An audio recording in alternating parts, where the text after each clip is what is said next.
തിരിച്ചറിയപ്പെടാത്തതും രൂപഭേദം വരുത്തിയതുമായ മൃതദേഹങ്ങളുടെ ഒരു പരമ്പര തന്നെ നഗരത്തിൻ്റെ വിവിധ ഭാഗങ്ങളിൽ നിന്ന് കണ്ടെത്തുന്നു.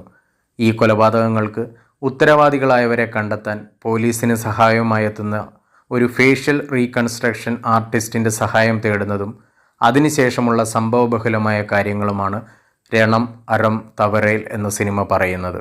ഷെരീഫ് രചനയും സംവിധാനവും നിർവഹിച്ച് 2024 ഫെബ്രുവരി 23 പുറത്തിറങ്ങിയ തമിഴ് മിസ്റ്ററി ത്രില്ലർ സിനിമയാണ് രണം അറം തവരേൽ.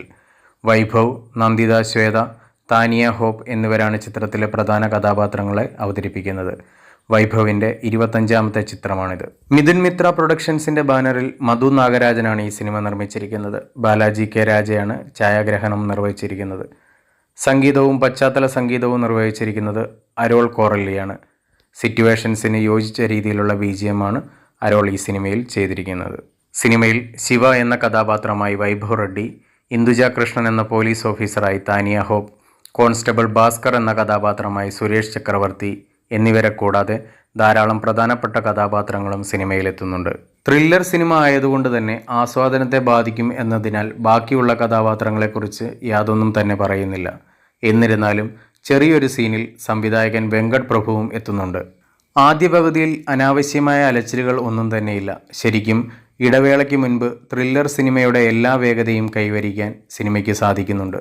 എന്നാൽ രണ്ടാം പകുതിയിൽ താരതമ്യേന അത്ര മികച്ചതാക്കാൻ സാധിച്ചിട്ടില്ല എന്നതാണ് എന്നിലെ പ്രേക്ഷകന് തോന്നിയത്. കേസന്വേഷണത്തിൻ്റെ സംഭവ വികാസങ്ങളെ ബോധ്യപ്പെടുത്തുന്നതും യുക്തിസഹവുമായ രീതിയിൽ ബന്ധിപ്പിക്കാൻ ഷെരീഫ് എന്ന സംവിധായകന് സാധിച്ചോ എന്നത് സംശയമുളവാക്കുന്ന കാര്യമാണ്. നായകൻ ശിവ ഉണ്ടാക്കിയെടുക്കുന്ന അനുമാനങ്ങളും ഊഹങ്ങളുമൊക്കെ സംബന്ധിച്ച് കാണുന്ന പ്രേക്ഷകനിൽ ധാരാളം ചോദ്യങ്ങൾ ഉയരുന്നു. ഈ ചോദ്യങ്ങൾക്കുള്ള മറുപടി അത്രയും ഇൻറ്റൻസായി അവതരിപ്പിക്കാൻ സംവിധായകന് ഒരു പരിധിയിൽ കൂടുതൽ സാധിക്കുന്നില്ല എന്നതാണ് രണ്ടാം പകുതിയുടെ പോരായ്മ. പ്രകടനങ്ങളിലേക്ക് വന്നാൽ അത്യാവശ്യം എല്ലാവരും നന്നായി ചെയ്തിട്ടുണ്ട് സിനിമയിൽ. വൈഭവ് റെഡ്ഡിയുടെ പെർഫോമൻസ് ആണ് ഏറ്റവും മികച്ചു നിൽക്കുന്നത്. രണ്ടാം പകുതിയിൽ വരുന്ന കഥാപാത്രങ്ങളുടെ പ്രകടനം മികച്ചതാണെങ്കിലും കഥ പറയുന്ന രീതി പ്രേക്ഷകനിലേക്ക് എത്രമാത്രം എത്തിച്ചേർന്നു എന്നതിൽ ഷെരീഫ് എന്ന സംവിധായകന് ഒരു പരിധിയിൽ കൂടുതൽ സാധിക്കുന്നില്ല എന്നതാണ് വാസ്തവം. രണ്ടാം പകുതി മികച്ചതായിരുന്നെങ്കിൽ സിനിമയുടെ ലെവൽ തന്നെ ഒരുപക്ഷെ മാറിയേനെ.